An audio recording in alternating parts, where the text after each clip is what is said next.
Во студиото на Здраво Македонио, по 9 часот се дружиме со Весна Здравковска-Трајковска, професорка по македонски јазик, Андреја Накова од Македонското здружение Новинари за човекови права и пејачот Драган Николовски-Даце, дел од ансамблот за народни игри и песни на Македонија Танец. Останете со нас до 11 часот.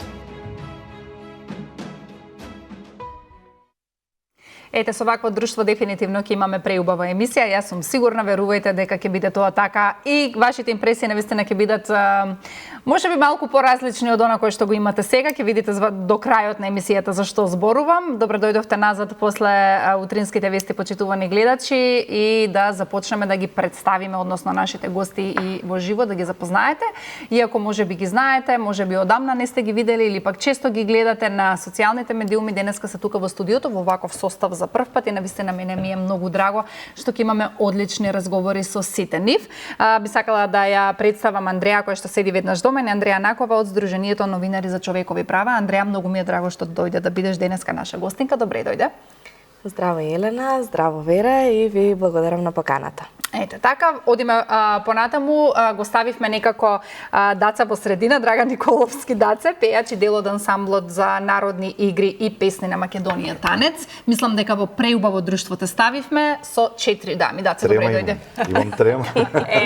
Не ми се верува. Добро, од мене ви благодарам на поканата, поздрав до гледачите на утринската на Канал 5. Колку време не си ни бил гостин? 1 година. 1 година. Па добро, таман ти е. Ние вака темпираме по година. Не, има периоди кога уште од фрижидер што не излагам дома. Ке зборуваме малку повеќе за тоа, затоа што навистина многу работи се случуваат во твојот живот, така да ќе имаш време да ни раскажеш. И на моје огромно задоволство во Здраво Македонија имаме и жената која што навистина сакав да ја запознаам и вака е прв пат во Здраво Македонија, иако верувам дека сите многу ја знаете. Ако не, лично не ја знаете, тогаш сигурно сте прочитале некои од незините книги, за кои што исто така ќе зборуваме во продолжение. Професорка по македонски јазик Весна Здравковска-Трајковска. Весна, добро дојдовте. Добре најдов, добро утро Македонија, добро утро Елена, добро утро. Да, добро утро. Како сте? Поздрав до гледачите, добро. Баш ми е драго. Баш ми е драго. Заедно ќе бидеме во емисијата Јас и Вера. Верче, добро дојде и за тебе. Да, добро утро. Ти благодарам, Елена. Поздрав до нашите гости, почитувани гледачи. Еве, ги видовте, верувам дека ќе имаме убав разговор со нив, различни професии, секој ќе си каже она за кое што го работи секојдневно, со што се соочува, и верувам дека ќе го задржиме вашиот интерес со сето она кое што ќе го отвориме како тема со нашите гости. Елена, имаме денеска гостинка која што на некој начин, да ја наричаме и колешка, Здружение за новинари за човекови права, па на таа тема верувам дека ќе имаш што повеќе да зборуваш со неа. Да, секако имаме прашања за Андреја и Андреја нема да биде со нас во вториот дел, затоа малку повеќе ќе позборуваме со неа. Меѓутоа, Андреја, ајде вака да започнеме. Целта на гостувањето, нели, е за кое што сте вие присутни тука, е неодамнешното отварање на дневниот центар Гнездо за деца и семејства од социјален ризик, нешто кое што навистина поттикна многу дебати и треба, нели, нормално да поттикне позитивни општествени промени кај нас во општеството, нешто кое што навистина не достигаше кај нас во Македонија, затоа што јас лично сега тоа мислење дека некако треба да се обрне повеќе внимание на ранливите групи кај нас во Македонија, а вие преку Новинари за човекови права тоа успешно го правите, имате многу проекти, да не навлегувам, меѓутоа би сакала да го земеме центар, Гнездо, како центар на тема на разговорот. Тоа е еден проект кој што верувам дека долго време го спремавте и некако конечно се реализира. Може ли малку повеќе за тоа колку е лесно или какви се предизвиците да се отвори еден таков центар и која беше потребата за центарот? Да, Гнездо е резултат на еден поголем и подолг проект кој се вика Зајакнување на иднината и е проект на Новинари за човекови права во соработка со австријска организација ЕКПАТ Австрија, поддржан е од Австријското социјално министерство. И всушност целта на самиот центар е да обезбеди холистичка поддршка на деца и семејства од социјален ризик. Што значи тоа, да биде појасно? Тоа значи дека во самиот центар преку стручна служба ќе им се даде поддршка на најранливите возрастни групи, односно ќе се работи со деца од предшколска возраст во една хетерогена група од 3 до 6 години во еден формат на градинка, дневен центар.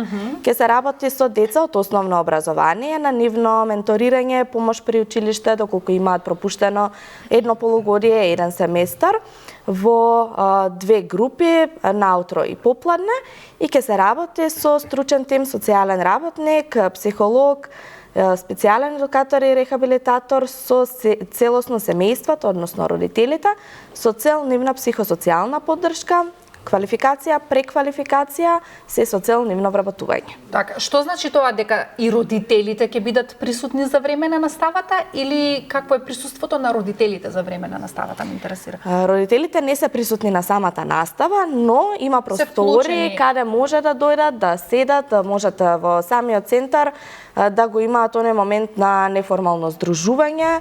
И да го пратат процесот, предпоставувам, на едукација на нивните деца. Да, точно. Дополнително... Али имаат како заеднички работилници, кои што?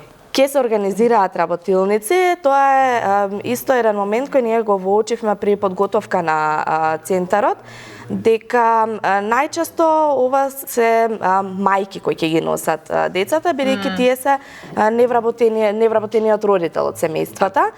И најчесто со тоа ние им нудиме всушност и на самите мајки еден простор каде ќе може заедно да седат, да се дружат, да имаат комуникација неформална, но понатака да добијат и еден тип на квалификација и еден тип на нивно социјално предприемништво да можат да оформат понатака во иднина. Така, ќе се задржиме на оваа тема некако кога зборуваме веќе за едукација, формална или неформална едукација. Би сакала и Весна да ја прашам како професорка.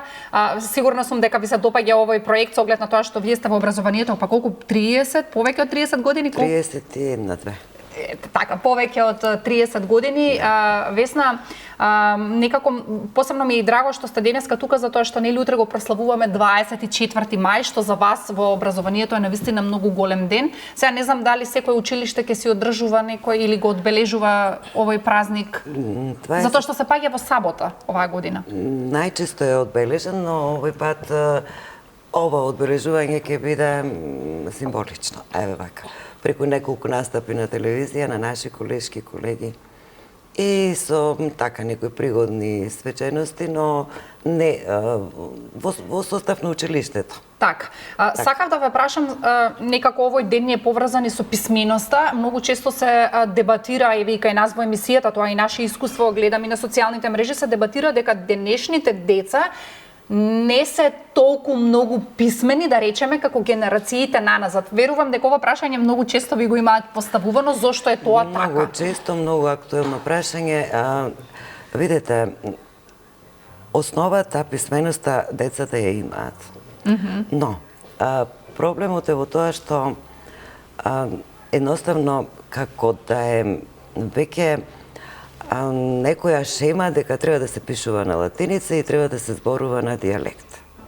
И сега кога јас сум многу упорна на часовите, значи инсистирам да се пишува литературно македонски. Инсистирам да се пишува на кирилица строго. Зошто? Зошто секогаш им велам на учениците, колку вие и да сте образовани или колку вие и да сте писмени, само еден збор или само една буква може да ја смени смислата на реченицата. Да. Сега, тука доаѓа она интерпункцијски знаци, па голема буква, па мала буква, па недоразбирања, до тој степен кога може да биде нешто сватено сосема поинаку од напишаното. И мислам дека се трудат децата да бидат сега политературни на Тоа зависи од наставниците, мора да признаеме. На социјалните мрежи. Писменост има, добро се подковани, не е точно дека нема, но прашањето е колку сакаат писменоста реално да ја применат. Да ја употребуваат. За да бидат во тренд, за да бидат во мода, за да бидат интересни, тие употребуваат диалектизми, сленгови и така натаму. Англицизми. И уште нешто, ако викам пишувате на латиница, тогаш барем и латиницата пишувајте како што треба. Сменете тастатура или ако немате тогаш таква поддршка, напишете ја Ч како што се пишува, ЦХ, така.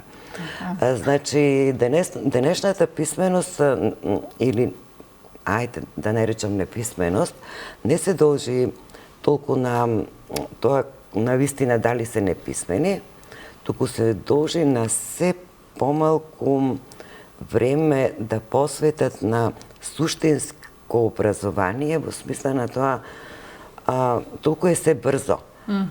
Значи за 3 секунди, 5 секунди, ако не се задржи вниманието на некој пост, тие немаат време да навлезат во длабочината на напишаното. И затоа инсистирам и на моите часови, сите ние зборуваме на некаков диалект, но буквално, значи, јас сум од они веројатно Старков на професори кои што инсистираат упорно на акцентот, упорно на писменоста, упорно на правилното изразување, без разлика, мислам каква лекција работиме, дали граматика или литература. Так. Нешто кое што еве вака лично јас кога гледам, нели, на социјалните мрежи најчесто можеме да видиме, нели, затоа што се изразуваат луѓето, посебно на Facebook пишуваат. Јас кога ќе видам некој статус на латиница, се викам зашто на латиница го пишуваш, значи пишувај на кирилица. И знам дека македонскиот јазик и мене не ми беше многу едноставен во процесот на учење, затоа што навистина има многу работи кои се важни, треба да знаеш кога да ги одделиш зборовите, апостроф каде се пишува, запирка. Некако мислам дека македонскиот јазик, тоа е моје мислење, дека не е баш така лесен и едноставен за учење. Кога кинес би дошол да учи македонски јазик нема да се снајде во македонската граматика. Значи, ние имаме многу тешка граматика. И за странците е ова многу тешко да го научат нашиот јазик, затоа што некогаш подолго А или подолго И може да смени смисла на реченицата. Само една запирка може да смени смисла на реченица. Мене друго откривам кај децата. Се случува, се чудам како во средно образование понекогаш не знаат Кирил и Методи што создале, што напишале. Еве кога веќе сме тука во нивна чест пред празникот и која е разликата меѓу глаголицата и кирилицата и како дошла кирилицата после нив. Обрнувам внимание да се подигне свеста за јазикот, затоа што македонскиот јазик е наш идентитет. Зборувам околу тоа како можат да го одбранат својот идентитет преку знаење. Значи, вие ако си го познавате јазикот и потеклото на јазикот, ако знаете дека тоа е четврти јазик на кој што е преведена Библијата, после еврејскиот и латинскиот и грчкиот, ако знаат дека Библијата е преведена на јазикот на старите словени кои што живееле во Сухо и Висока, тоа е околината на Солун, тие се две села, каде што најчесто македонски се зборувало, старомакедонски. И ако знаете дека после тоа на некој начин се разгранил тој старословенски јазик и сите други словенски јазици се еден вид наши дијалекти, ајде така да речам, иако нас некои соседни држави не нарекуваат нивен дијалект. Тогаш и како кирилицата подоцна од каде е изведена и како е создавана, да речеме, грчката азбука од 16 луѓе, а нашата азбука е создавана само од 20 луѓе кои што се светци, значи е света азбука. Ако знаете дека буквално имаме ние кодиран јазик, кој што има директна, еве се да поврзам со романите, кој што има директно одекнува во универзумот на тој начин преку кодовите кои што ги изговараме. И ако знаете колку зборот, односно напишаниот не туку изговорениот збор има силно влијание во менување на реалноста со нашиот македонски јазик, ние буквално можеме да направиме чуда. Ја подигам таа свест кај младите луѓе секојдневно, за негување на јазикот и мислам дека во овие 30 и нешто години Успешно го правите тоа. доста влијание имаше моето предавање. Така, да. Сега чест. Би сакала да го прашам еве кога сме веќе на тема јазикот и Даце, затоа што нели ние сакаме да пееме македонски песни. И песните треба да бидат на македонски, меѓутоа на настапи нешто не е баш таква ситуацијата, нели некако публиката бара и друга музика, меѓутоа дали се чува еве вака уште македонската песна, затоа што зборуваме за јазикот, колку си ги цениме тие нашата македонска музика. Сега имаме свадби, матури, не знам, апсолвенски, се свири од понеделник до недела, мислам дека има свирки.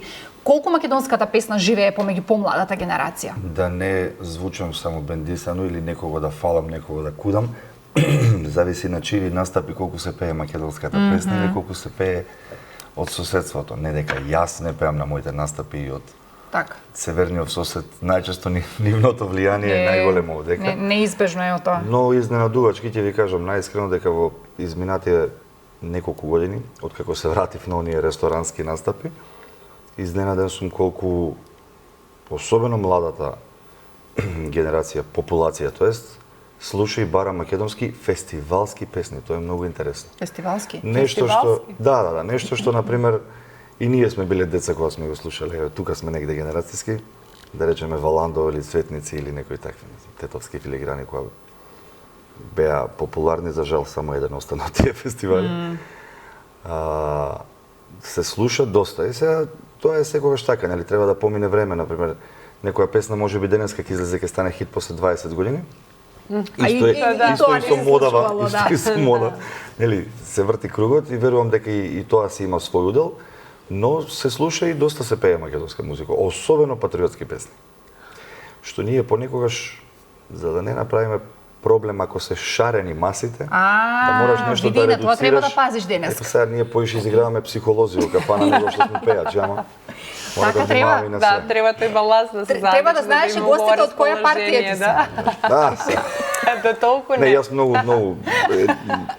многу ме допира кога ќе ми кажат кај најде оваа ВМРО-вскава или кај најде оваа да ми простите комуњарскава, не може. Не може така да се селектира музиката. Не можеш секогаш да објасниш, тука си да ги расположиш, а не да бистриш политика, така да... Нормално. Да, јас се сеќавам на кога кажа фестивали на времето, јас бев многу мала, ги пратев уште се са покојни Гоце Арнаудов, значи нема песна која што не му ја знам на Гоце Арнаудов и фестивал кај што не бил Гоце Арнаудов и Јонче Христовски, така беше Христовски.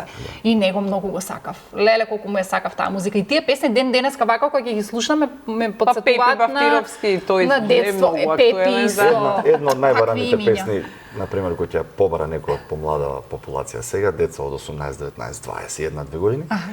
Стариот Џумбушлија, што е многу интересно дека ја има одпеано српска пејачка на наш фестивал. Тоа е многу интересно. Да. Леле, супер. Јас само што добив порака дека ни се с фотографиите од Гнездо ги имаме, затоа што нели зборувавме малку со Андреја повеќе за дневниот центар Гнездо, па ете кроз фотографиите режија ќе можете да ги објавите, добро, и сакам да им кажам, чекајте, не знам кај ми е слушалката режија. Сакам да им кажеме малце на нашите гледачи затоа што целиот центар е реновиран. Значи вие буквално направивте, се народски како го викаат, нешто од ништо, меѓутоа би сакала да им кажеме на гледачите колку многу љубов е посветено во сето тоа, затоа што секој ќошенце од целата таа барака поголема, која што јас ги гледав фотографиите на интернет, беше буквално целата руинирана. Вие изградивте едно место, едно катче, една градинка, школа, не знам како да, мислам, не е центар нормално, меѓутоа кој што изгледа доста пристојно за младите, полно со играчки, со книги. Еве ќе ги почекам јас фотографиите од режија. Колку време ви требаше да го смените рувото на целиот центар? Да, како што кажа, имаме дури едно видео и кога ќе се погледне видеото, баш делува како да е направено нешто од ништо.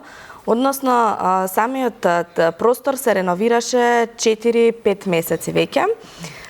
Просторот ни е даден на користење од страна на Центарот за социјални работи Скопје и им благодариме многу за тоа, бидејќи просторот е даден не само на овие 2 години додека трае проектот, туку и 5 години потоа. Така што приказната нема да заврши со завршување на проектот, туку тогаш и всушност ќе започне.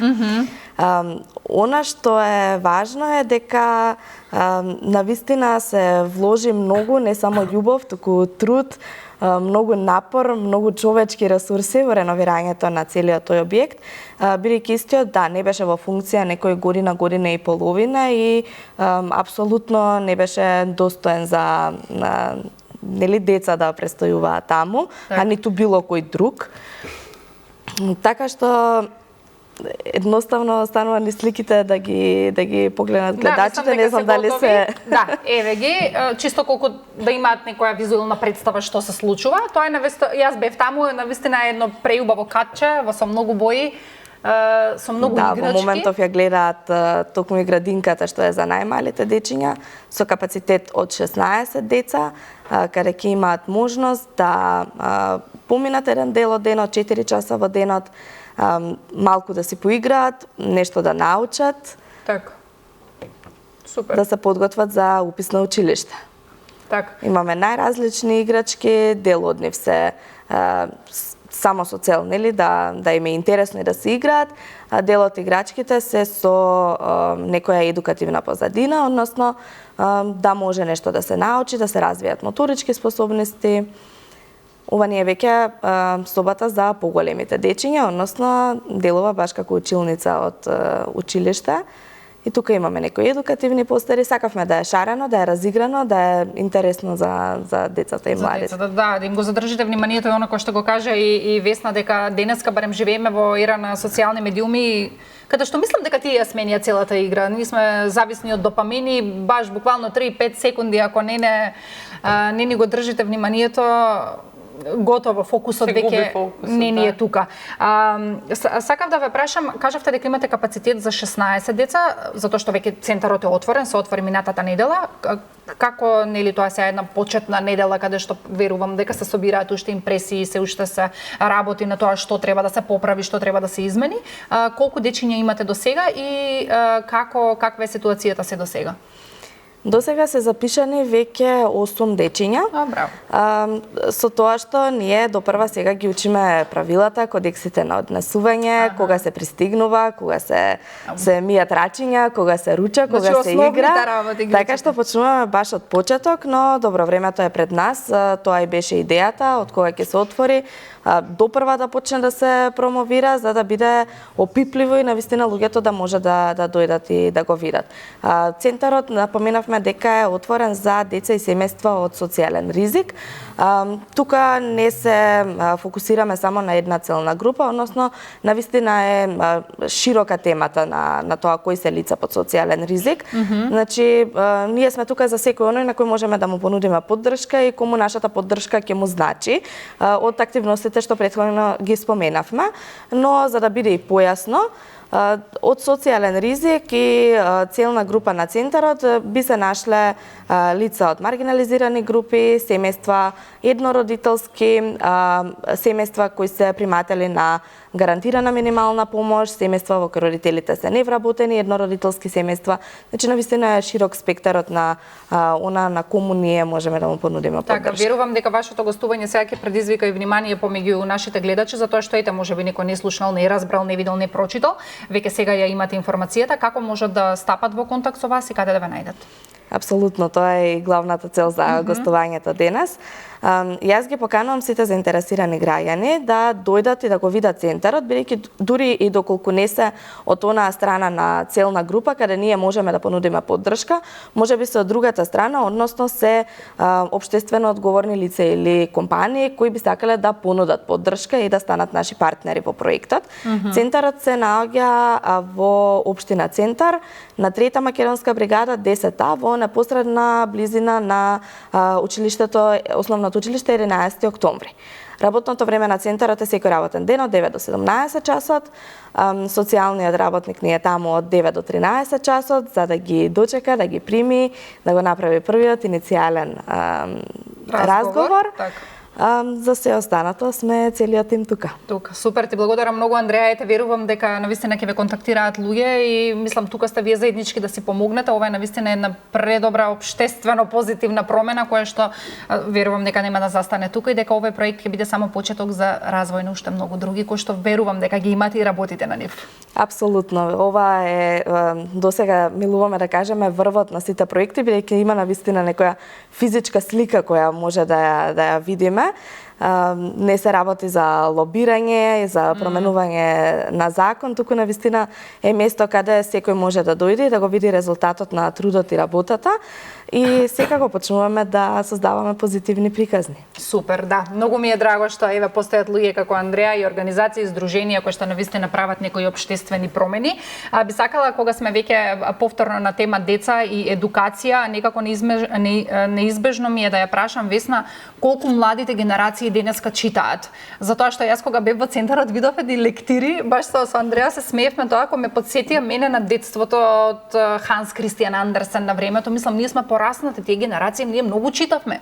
Некако каква е ситуацијата денеска за тоа? Задолжително беше читањето некако. Ама и во слободно време сакаш некоја сказна да си прочиташ, некоја бајка читавме од браќата Грим, јас исто многу читав. Каква е ситуацијата со денешните деца? Така е, Лена.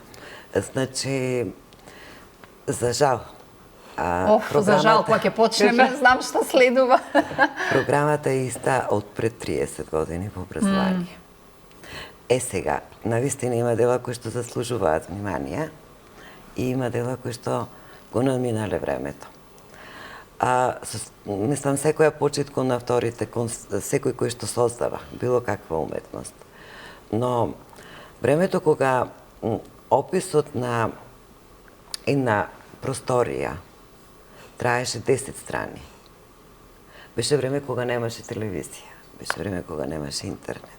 Беше време кога луѓето освен читањето и создавањето на слика како изгледа таа просторија, немале друга занимација, немале телевизија. Да. И сега на денешно време, прегиска нели спомнавме, кога повеќе од 3 секунди ако нешто не е интересно, не ти го задржува вниманието, мене не може да ми го задржи вниманието некој кој што ја опишува просторијата 5, 6, 7 страни или како изгледа некој лик 10 страни. Значи, јас можда не како да кажам, ќе бидам искрена, сум за промени во образованието, но суштински промени. Значи, нека бидат тоа врвни капитални дела, нека бидат 10 годишно, но нека носат некаква суштинска порака. Од оние генерации кои што читаа пред 30, 25, 20, 15, 10, па и 10 години, до овие генерации кои што доаѓаат сега на 15 години во средно образование, е голем предизвик за еден професор да го задржи вниманието во нивната деконцентрација, во светот на брзината, во светот на нешто што се одвива со брзина на светлината, вклучувајќи ја сега и вештачката интелигенција. И сега кога еден GPT, чат GPT, во дел од секунда ги добиваат информациите, ние како професори треба да имаме магионичарска моќ за да натераме некој да прочитаме нешто повеќе. Јас тоа го правам и успевам со моите ученици, затоа што секогаш часовите почнуваат со некаков предизвик и прашање за наредниот час, прашање кое што е актуелно, а го поврзувам со некои од ликовите во романите. И така ја излекуваме пораката која што е актуелна денес, но проширена со она кое што доаѓа во иднина. Видете, не можеш да останеш класичен професор во денешно време. Мора да се мојата мисија веројатно е таа да ја подигам свеста на секое поле во животот, вклучувајќи ги тука децата, сега читателите за вашите колеги. па и за колегите, да. Зошто? Зошто буквално не чекаат времења кога нема да знаеме што е реалноста, што е лага. И ако овие деца не станат свесни уште сега, допрва со вештачката интелигенција ние ќе имаме проблем. И затоа упорно инсистирам да го поставуваат прашањето зошто. Без разлика дали го работам, не знам, Достоевски, Балзак, некој наш македонски автор, испоредбата на тие ликови и времења со овие денес. Значи, ако не работите на развивање на свеста на ученикот, не можете да постигнете интерес. А интерес се постигнува само кога децата ќе ги убедиш дека преку читањето и навлегувањето во суштината на делото и на ликот, вие добивате развиен ум, духовно богатство. Инаку, се друго е инстант задоволство. Ако ние одговорите ги добиваме брзо и лесно, тогаш инстантно и ги забораваме. Така е. И сега, ако немаме развиен мозок за логичко размислување, тогаш не е вештачката интелигенција роботот. Ние ќе станеме роботи. 1500 коефициент на интелигенција во моментот има вештачката интелигенција. Значи, каде сме ние? Кој е роботот тука, ние или тие? Имаме една друга филозофија за тоа што е вештачката интелигенција. И со сите сили се обидувам затоа што да ја подигнам таа свесност кај младите, каде одиме, во какви времења. Ние како професори колку многу сега треба да вложиме за да ја подигнеме свесноста за новото време кое што еве го дојде. Така е. Јас во првиот роман мислев дека тие визии што ги имав, мислев дека тоа ќе се случи во 23 век. Тоа што го видов со вештачката интелигенција. Но се случува сега. Да, ќе зборуваме за вашите книги малку повеќе во вториот дел, затоа што времето ни е доста кратко во овој дел. Режи, уште колку минути имам, извинете? Уште 3 минути, да. Би сакала да го прашам Даце, со оглед на тоа што Весна кажа дека е навистина предизвик денеска да се биде професор, меѓутоа како е да се биде музичар? Ние веруваме дека музичарите на дека им е најлесно, нели, цело време се на забави, кај што има музика, нели, се пее, убава атмосфера и дека се заработува многу пари, нели. Тоа е таа некоја визија за тоа како е да се... Многу бакшиш. Тоа да не заборавиме бакшишот плюс, меѓутоа реалната... Кога не најдоа систем да ни го оданочат. Меѓутоа реалната слика е дека и вие, мислам сега за сите професии, дели не можеме да генерализираме, меѓутоа и вие се поминувате низ низа многу предизвици за да бидете таму каде што сте, почнувајќи од здравствени предизвици. Кој како го гледа и кој колку е одговорен и професионален кога ќе треба денот да го започне или да му биде сконцентриран на тоа дека вечерта треба да отиде на ресторански настап или на приватна забава. Имам колеги кои се премногу одговорни, меѓу кои се сврстувам и јас. Има колеги кои гледаат колку пари ќе заработат на првата, втората, третата песна, што ќе купи утре, но јас сум убеден и многу пати сум го рекол тоа дека тие кариери многу кратко траат затоа што тука не постои предизвик и љубов кон тоа што го работиш. За некого тоа може ќе звучи многу едноставно, ќе отидеш ќе испееш песна, ќе навежбаш тоа. Да. Тоа не е тоа е занет што се учи од многу мали нозе. Занет, буквално занет што секој занет се учи од мали нозе. Да. Треба да бидеш чирак, што денешнија генерација например многу тешко го прифаќаат да бидат чираци, нема трпение да. Така е. Дури и кога сакаш да го во наводници измалтретираш, да видиш до каде може да трпи, они нема трпение има добри пејачи, има добри музичари, но некако духот, еснафлукот се помалку го има во младите генерации, инаку струката како струка не е едноставна, не е некоја кој знае колку тешка, зависи со какви луѓе работиш. Така. Како што реков пред малце, и доста психолошка на моменти, за да знаеш со кого како да изреагираш. Ама тоа годините нели си го носи, па си го прави искуството. Сега, јас пеам од 5-16 години, во август ја полнам 43, така да... Испечен ти е занаетот, како ви кажете? Секоја ситуација различно, како и во сите други бранши, каде што треба човекот да се снаоѓа во нивната во вашата. Така, да. Така, овде ќе направиме една кратка пауза, почитувани гледачи, најавам краток блок на реклами, се враќаме за кратко.